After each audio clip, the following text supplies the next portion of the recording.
Channel. ఈరోజు మనం ఈ వీడియోలో జాతి పద్యాల్లోని ద్విపద గురించి తెలుసుకుందాం. జాతి పద్యాలు రెండు, వాటిల్లో మొదటిది ద్విపద. ఈ వీడియోలోకి వెళ్లే ముందు ఈ ఛానల్ లింక్ ఎవరైనా సబ్స్క్రైబ్ చేసుకోకపోతే కనుక తప్పకుండా సబ్స్క్రైబ్ చేయండి. వీడియో చివరి వరకు చూసి తప్పకుండా లైక్ చేయండి. మనం టాపిక్ లో కనుక వెళ్ళినట్లయితే ద్విపద లక్షణాలు చూసుకుందాం. చూడండి, దీనిలో ఫస్ట్ది ద్విపద. ద్విపద అంటేనే ద్వి అంటే రెండు, పద అంటే పాదాలు, రెండు పాదాలు ఉన్నదాన్ని ద్విపద అని అంటారు. ఈ ద్విపదలో రెండు పాదాలు ఉంటాయి. రెండవది, ప్రతి పాదంలోనూ వరుసగా 3 ఇంద్రగణాలు 1 సూర్యగణాలు వస్తాయి. మనకు దీనికి ఇప్పటి వరకు చేసినవి వృత్త పద్యాల్లో మనకు కావలసినవి యమాత రాజభానస లగం త్రిమాత్ర గణాలను మాత్రమే ఉపయోగించాం.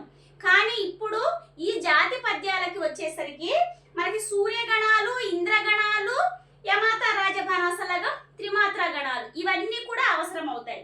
మనకి ఇక్కడ వచ్చే గణాలు ఏంటంటే వరుసగా 3 ఇంద్రగణాలు రావాలి, 1 సూర్యగణం రావాలి. ఇది second point. Next third point వచ్చేసరికి 3వ గణం మొదటి అక్షరం యతి స్థానం. మనం అక్కడ గణాలు గనక నంబర్స్ వేసుకుంటే మొదటి గణం మొదటి అక్షరానికి, నెక్స్ట్ 3వ గణం మొదటి అక్షరానికి యతి మైత్రి చెల్లుతుంది. అలానే ప్రాస నియమం ఉంటుంది. ప్రాస నియమం ఖచ్చితంగా ఉంటుంది. దీనికి ఒకవేళ ప్రాస నియమం లేకపోతే గనక ప్రాస ఎత్తి వేయవచ్చు. అంటే ఏంటంటే ప్రాస ఎత్తి అంటే మనం ఏదైతే పద్యపాదంలో మొదటి అక్షరాన్ని ఎత్తి అంటాము, రెండవ అక్షరాన్ని ప్రాస అంటాము. ఒకవేళ గనక ప్రాస నియమం అంటే ఎత్తి మనం 1వ గణం మొదటి అక్షరానికి, 3వ గణం మొదటి అక్షరానికి గనక ఎత్తి చెల్లకపోతే ప్రాస ఎత్తి వేయవచ్చు. అంటే రెండవ అక్షరాన్ని చూసుకోవచ్చు అన్నమాట.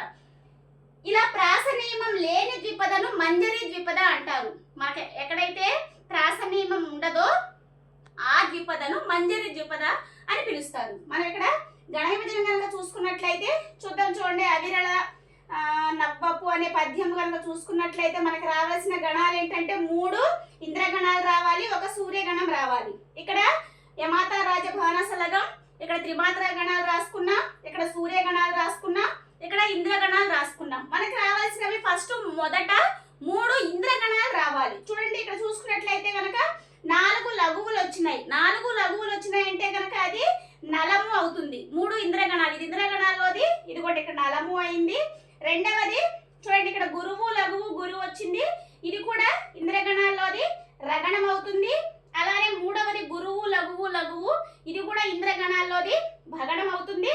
నెక్స్ట్ ఇది లాస్ట్ది 1 సూర్యగణం రావాలి. ఇక్కడ సూర్యగణం వచ్చినట్టయితే చూడండి, ఇక్కడ హగణము గురువు లఘువు, దీన్నే మనము గలము అని కూడా అనొచ్చు.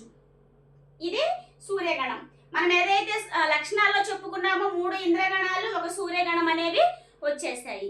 అలానే యతి స్థానం కనుక చూసుకున్నట్లయితే మనం ఇక్కడ నంబర్స్ కనుక వేసుకున్నట్లయితే ఇది 1వ గణం, ఇది 2వ గణం, ఇది 3వ గణం, ఇది 4వ గణం కనుక చూసుకున్నట్లయితే ఇది మొదటి గణం మొదటి అక్షరానికి, నెక్స్ట్ 3వ గణం మొదటి అక్షరానికి. ఇక్కడ ఆ ఉంది, ఇక్కడ షాలో ఆ ఉంది, దీనికి ఈ అక్షరానికి యతి మైత్రి చెల్లుతుంది. ఇది ద్విపద పద్యం యొక్క లక్షణాలు.